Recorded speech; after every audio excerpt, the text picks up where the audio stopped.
We're sending you back to the future. Get that stuff out of here. It's Southwest Bias. Welcome into another edition of Southwest Bias, brought to you by our friends at Branded Bills. Get your custom headwear and apparel from Branded Bills. Use that code BBPHNX, and you're going to save 20% off your first order. And yeah, it's time to go back to the future, because the Arizona Diamondbacks have been mediocre this year. And honestly, for the most part, in 2024, they were too. The question is why? We watched this team go to the World Series in 2023 and shock the baseball world. We all embraced chaos because it was a recipe for success with this young team. And if you look at the roster now, they're just as talented, you could argue even more talented, with some of the additions that they've made, like Corbin Burns and Josh Naylor. But the record doesn't reflect it yet. The young guys that led the way to the World Series have gotten better thanks to experience. But why have the Diamondbacks not seen the same success sustained over a longer period of time? They've been good, and there's been moments of brilliance followed by extreme moments of frustration and downright disappointment. And I think part of it is back to that chaos word. This Diamondbacks team needs to go back to the future that was built in 2023.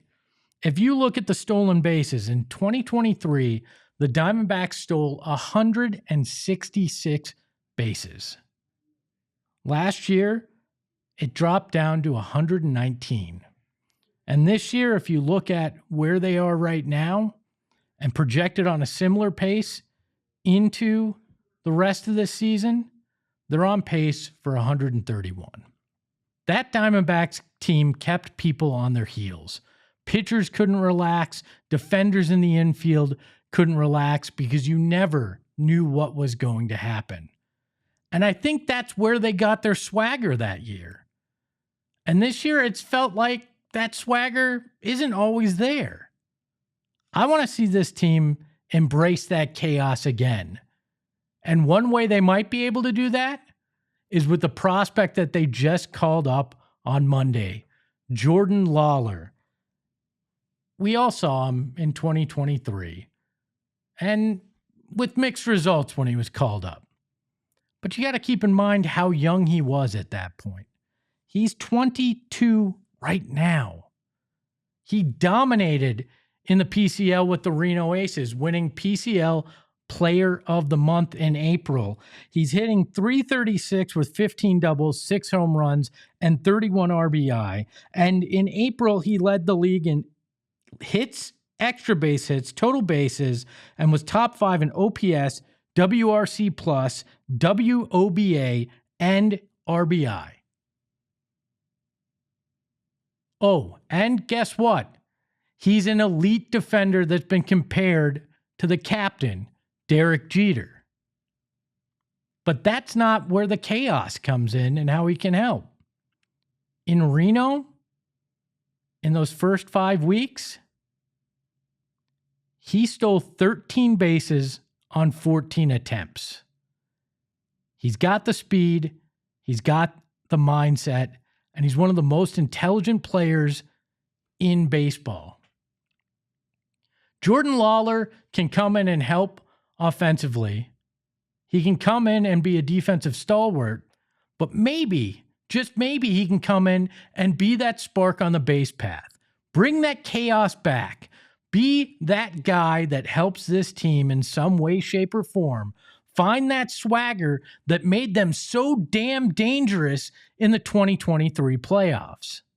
This is a good baseball team with the potential to be a great baseball team in one of the toughest divisions in the history of baseball. And Jordan Lawlar, I think, can be a very important part of that. Now, he won't start every game like he did down in Reno. There's just a numbers crunch that the Diamondbacks can't avoid. But according to manager Torey Lovello, he's going to play 3 to 4 games a week. And that's not including pinch hitting. That's just going to be in the field or as the DH. Jordan Lawlar can help bring that chaos back. Because this Diamondbacks team, with the addition of Corbin Burns, if Zach Gallen can find his way, Merrill Kelly continues to be that guy, and Brandon Pfaadt continues to develop into a top end of the rotation player, this team can once again be dangerous when it comes to playoffs and dangerous in the regular season. Sure, the bullpen's had its ups and downs, but I think they'll even that out. And Hazen has proven his ability to tinker with that in season to make it more stable in previous years. But if this team can find its swagger, if this team can find that chaos that was so exciting, and if they can embrace it again, we're going back to the future and maybe even back to the World Series. But maybe that's just my Southwest bias. Really excited to welcome Nash Walker, the play-by-play man of the Reno Aces, who has watched Jordan Lawlar every step of the way this year with the Aces. Next, after this break. I want to welcome our new friends from Mountain America Credit Union into the Southwest Bias family, because everybody needs a checking account. And with Mountain America's My Style checking account, you're going to get some of the best perks in the business. I want to read these point blank because they're so good. I don't want to miss anyone. Restaurant deals, mobile phone protection. Have you ever dropped your phone? I have, and I've shattered the screen, and I didn't have any protection, but Mountain America wants to get you that protection. Telehealth access, because we know that health insurance and healthcare is so important. Identity protection, so nobody can pretend to be you and access your funds. Loan rate discounts, which right now in this world, if you're trying to buy a car or a home, you need some loan rate discounts. You're going to get offers on travels and events and so much more with the My Style. Your lifestyle at a Mountain America Credit Union is going to be spectacular. So visit macu.com/mystyle to apply.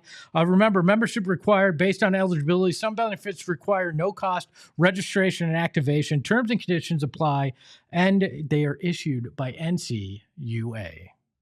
You know them, you love them. It's Circle K. And if you aren't part of the inner circle already, what in the world are you waiting for? How many times can I tell you about the inner circle before you download that Circle K app, put in your phone number, and enjoy a world of savings? You're going to get 25 cents off your first 5 fill-ups. Then you're going to get 3 cents off, and then you're going to hit that Espo level, and you get 5 cents off. And then they're going to randomly text you about fuel days where you can save upwards of 40 cents off per gallon. Really, they're just giving you great perks for nothing. You're just sitting there. Sign up now so you can save. You're also going to get great deals on some of their food, their drinks, everything and anything that you love about Circle K. You're going to have an opportunity to save a little on it by becoming an Inner Circle member. So join for free by downloading that app and do it today, because terms and conditions apply at participating locations. Visit CircleK.com for details and tell them Espo sent you. Super excited to welcome my guest, Nash Walker, to the program. He is the Reno Aces play-by-play man. And how are you doing, Nash?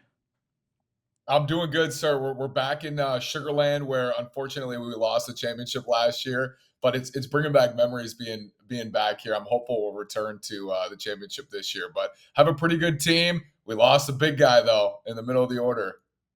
He's up here now, and Jordan Lawlar, and obviously you got the chance to have a front row seat to watch him hit 336 with the 15 doubles, 6 home runs, and 30 RBI there with Reno. What impressed you most about this young man?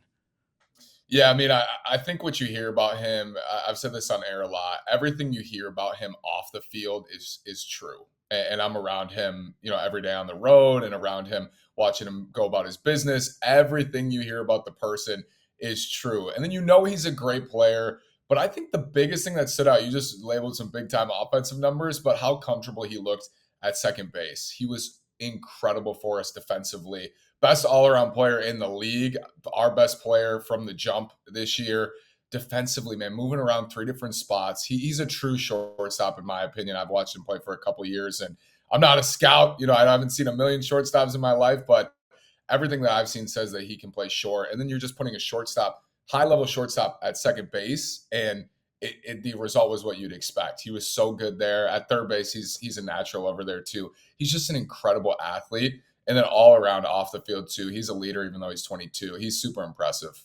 His speed on the bases is unbelievable too. 13 steals on 14 attempts.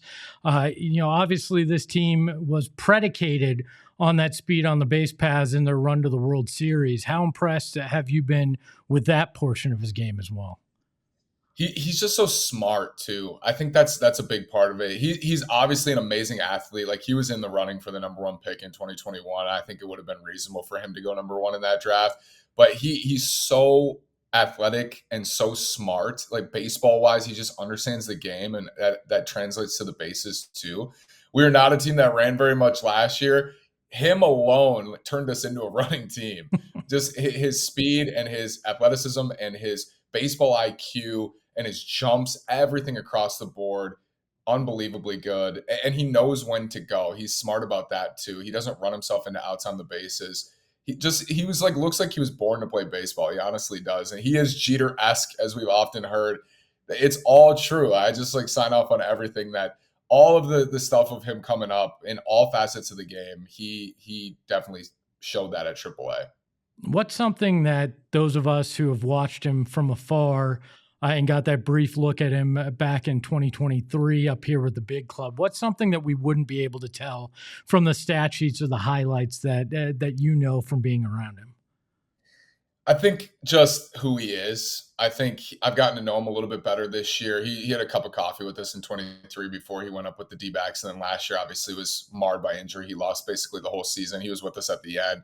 But just who he is, man. Like, he's so beloved on this team. Everybody looks to him. He's 22. And people forget Nick Kurtz for the A's. I use this as a comparison. First round pick who just went up, and he was raking. Everyone's, he's so young. How is he doing this so young? Jordan Lawlar is 22, guys. They're the same age. He would be a senior in college right now or have just come out of the draft. So he's so young, but he seems like a vet. He seems like he's been around for a long time. He's a fantastic teammate. He's kind of hitched himself to Trey Mancini, which has been super cool to see in the early going. Someone who's had a lot of success in his big league career, and Trey joining this group as a leader. And Jordan, he shines. He shines on the field. He shines on the bus from the ballpark. He shines on the point. Like, he just shines everywhere. He is a special person, special player. I think D-backs fans are going to love the leadership he brings. It's going to be obvious. I know that team has some fantastic leaders in Geraldo Perdomo and Carroll offensively, among others. I think Jordan is the full package, and D-backs fans are going to love having him for an extended period. The person they get to know and the player on the field, it just dazzles. Well, you bring up the bus rides. I spent some time working for the Tucson Sidewinders, the previous iteration of the Aces, and there was always unique and sometimes humorous stories from the bus rides. You got anything like that on Jordan? You don't have to spill all the tea, but you got anything that's a prime example of his personality?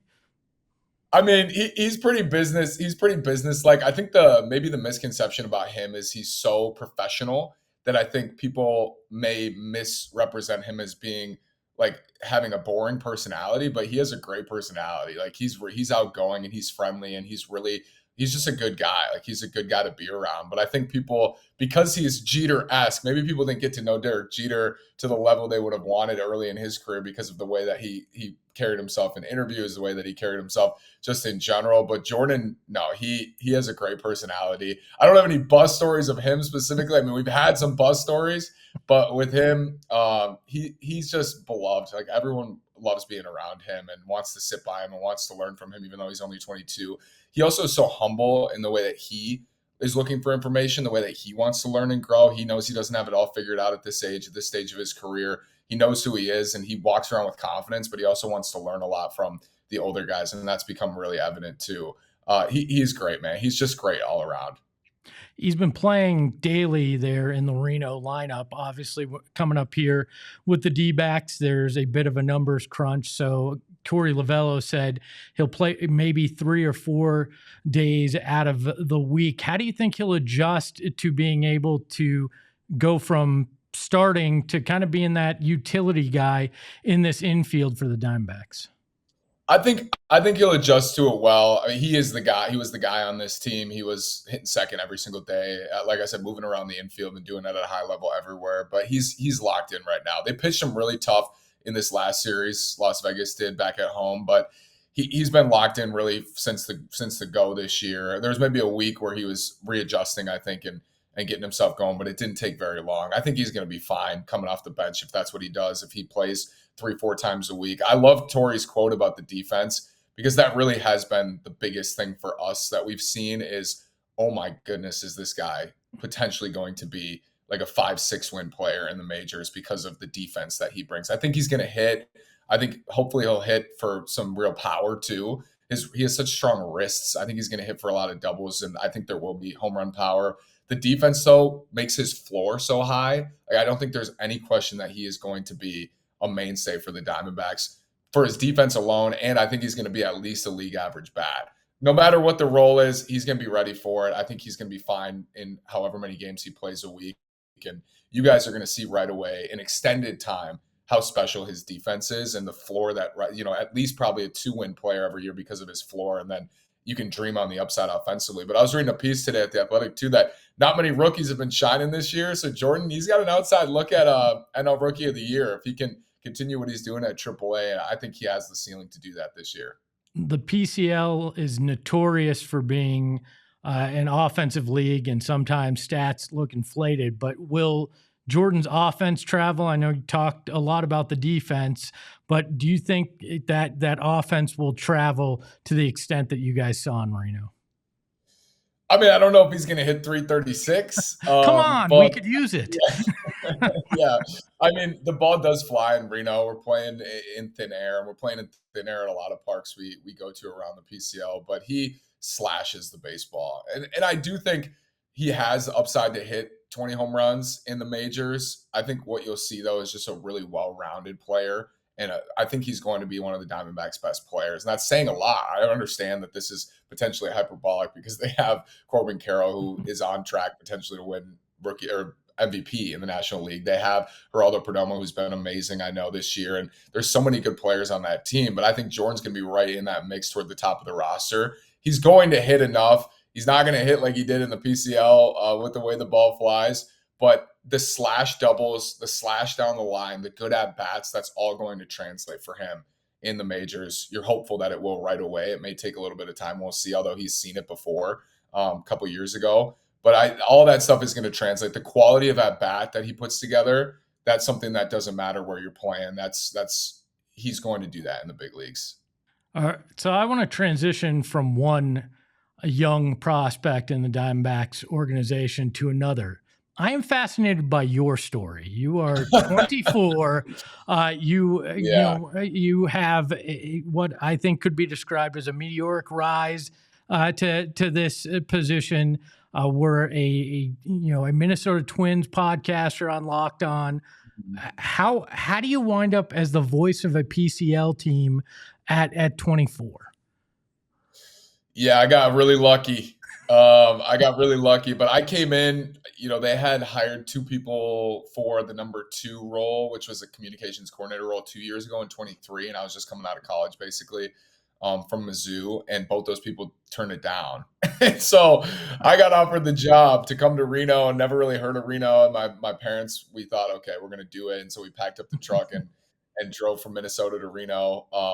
And they moved me there and they said, good luck, and left. And they obviously, I've been such a big part of that journey and are with me through every step of it and would not have made it without them. And their belief in me was huge through that process, because that was difficult that off season to look for jobs. It's not fun to do that. It's not fun to get turned down. It's not fun to search for minor league jobs. It's really, really hard. But I did get lucky with Reno. The guy who hired me, what a blessing for him to like me and want to bring me there. And then after year 1, they just wanted to keep me around. So I'm grateful for that. And now I'm traveling with the team for the second year. Last year was year 1 traveling with the team.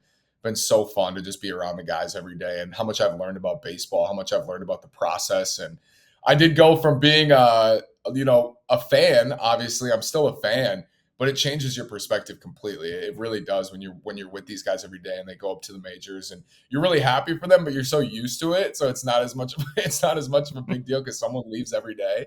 And then you just are hopeful for someone like Lawlar when you're in my position, when you get to be around him every day and watch him play. I've seen him play more this year than anybody else. I think it makes you really invested in his journey and in his path. And that's true of all the guys on the roster. It's such a blessing to be at AAA. I think it's such a unique level. I get to know so many guys. Grady Sizemore came in a couple of years ago. Didi Gregorius was with Tacoma. I got to meet him. And all these, big leaguers, Trey Mancini being on the team, like, come on, man. It's so cool. And to actually have access to them, to talk to them about the game, about their families, about their lives. It's a dream job. There's no doubt. What was this always what you wanted to do? Was baseball play-by-play kind of the dream, 10 years ago when you were a kid? Yeah, I think I learned, when I was in college at Mizzou, I think it really started to come together of baseball. I was a hockey player my whole life in Minnesota. Like, we skate before we even go to our first day of school. We learn how to skate. So hockey's religion up there. Baseball always for me was summertime. I'm excited to kind of get away from hockey a little bit and have a change of pace because hockey is just such a big deal and you play year round. So I always loved baseball. I played third base. A lot of balls went through my legs when I was young at third base. I think I was excited about baseball. And then I started to do the baseball media with Locked On, doing that every day for 5 years, talking to myself like this for 20 minutes a day, 25 minutes a day. That helps me so much on the air still to be able to do that because I'm solo. This is my second year solo, 150, all year long by myself. So I'm really grateful for that time that I spent just on camera. And I think it started to develop while I was doing that. Like, hey, I could do this, at the ballpark. I could do this on the air. I love to do the home run calls and all that stuff. I love it. And I loved it year one in Reno. And it all came together really nicely. I think I let the path find itself for me. It was not play-by-play when I was like 10, when I was young. It was play-by-play later in college. And then probably right after college, just realizing like, this is what I want to do. He is Nash Walker, the second best name in baseball behind Jazz Chisholm, the play-by-play man for the Reno Aces. Nash, thanks so much for taking the time and giving us. Thank you so much. Yeah, thank you guys. Enjoy Lawlar. He's a blast, and I know I'm really excited to see him up there. Your house is getting hot. You know what's going to help you? Our friends at All Pro Shade Concepts and one of their unbelievable shades for you. I have a giant sliding glass door in the side of my house. I've talked about it before. Basically a giant magnifying glass that made my kitchen miserable for the first decade I owned the home. Couldn't find a solution that worked until I met our friends at All Pro Shade Concepts. They came out, they showed me all the materials that they were going to build my shade with. They showed me exactly what the process was going to look like. It made my wife and I so comfortable. We said right then and there, yes, let's do it. We didn't even have to look at the estimate. We were so sold by just their progress, their process, and what they offered that we were all in. Then they came out and installed it, and it was the easiest, most simple experience I've ever had with something done on my house. You're going to want to get in on this and get your free estimate by calling 623-204-1476 or visiting allproshadeconcepts.com now and get that estimate because Espo wouldn't lead you wrong, right? Branded Bills hats. I am a hat addict, and now all my hats are becoming Branded Bills hats because there's not a better made, more comfortable, or better looking hat out there than what our friends at Branded Bills do. If you're looking for some custom stuff for your business, they got you covered. We've made these great PHNX hats that I love wearing, that people around town love wearing because, again, they look great, they feel great, and you look good in them. So why wouldn't you want to take advantage of that? And guess what? I've got a special offer just for you. If you head to brandedbills.com and use that promo code BBPHNX at checkout, you're going to save 20% off your first order. What I suggest is you fill that cart to the brim, right? I don't even know if there's limits on what you could put in an online cart, but get there, put in the code, save 20% off, keep some of these hats for you and give them away as gifts because nobody likes them more than I do. And everybody else is going to like them when you give them out as a gift. So head to brandedbills.com, use that promo code PHNX and save that 20% off today. All right, I want to wrap up today's show away from the diamond. I know lots of Diamondbacks talk, but I think I've figured out where the Phoenix Suns are going to find their next head coach. His name is Jordan Ott. He is an assistant for the Cleveland Cavaliers, but that is not why I think he's going to be the next head coach of your Phoenix Suns. In fact, extensive reporting and investigating and drawing some conclusions led me here. And by that, I mean I read Jordan Ott's bio and realized he went to Michigan State. And that seems to be the only thing that's going to matter if you're going to believe the conspiracy theories. In hell, after the NBA draft lottery, I'm pretty sure that everything is a conspiracy theory when it comes to the NBA. Imagine Matt Ishbia being able to steal an assistant coach from his arch rival and his mortgage beef buddy, Dan Gilbert, bring him into Phoenix and find success with him, and he's a Michigan State alum? It sounds like a win-win-win to me. Granted, Ott's been on a lot of people's list and on the Suns' radar reportedly, so he could be an interesting hire. But if you're lazy like me and have zero sources on the inside when it comes to the coaching search thus far, it seems pretty easy to just circle where he went to graduate school and that it happens to be with the Michigan State Spartans. Oh, and another fun fact, his wife's name's Jordan as well. Maybe if somebody named Jordan can deliver us from the pain that many have bestowed on the Suns, but Michael Jordan in part, it could actually be a fitting ending to the path to a championship. But that's a long way off. That is another edition of Southwest Bias. Really appreciate Nash Walker joining us and you, the viewer, joining us. Big thanks to our friends at Branded Bills for presenting today's show. Remember, you can save 20% off your first order at brandedbills.com using that promo code BBPHNX. Big thanks to Noah behind the Mac for setting it all up today. I am Espo. You can follow me at Espo. You can follow the show at PHNX_sports. And until next time, ahoy hoy. We all silly like the mayor.